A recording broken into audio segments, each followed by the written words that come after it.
ate, may kuya ba? May kuya rin naman. Sa ating mga ate at kuya, magandang umaga po sa inyo lahat. Ngayong umaga po, naririto po ating congressman at darating po ang ating buting mayor.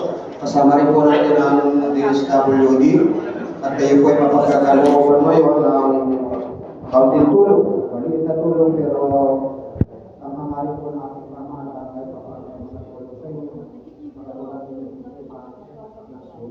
po kita po yung ayun. So, sana po ang mga ito mayroon po sa inyo na ating resort, makatulong sa inyo. So, kayo po ba ay nasa staging area pa? Nasa staging area pa ba sila? So, hanggang kailan sila manang natingin? Hanggang Sunday na lang po. Sana po, apakawan mo rin yun ng paraan na makahanap kayo ng inyong malilipatan. Dahil yung inyong lugar, nasa waterways po. Nasa waterways. Kaya hinahanap na namin yung mataaring ng instruktora na inyong pangari. Dahil sa aming pagkakala na hindi na po yan makakabalik.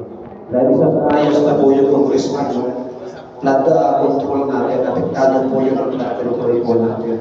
Dahil waterways po yung igin po ng dito. So sana po sa palagpakan po natin ang inyong pagkakulitin.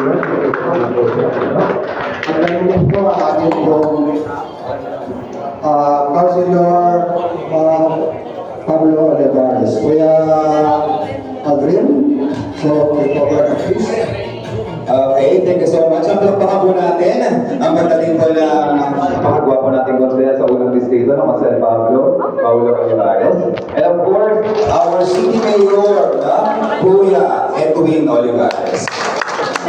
And for now, siyempre bigyan natin ang pagkakataon by waiting na maakyat na rin po ang ating treasury para sa ating dire-diretsong payout. But for now, bigyan natin ang pagkakataon magbigay ng isang inspirational message na nag-iisa na makasipag na konsyal sa unang distrito ng iba, Kuya Paulo Olivares. Paulo. Magandang umaga sa ating sa mga isip kapati. Ang unang-una, gusto ko muna magbigay kilala at magbigay buhay sa nasumbaking mga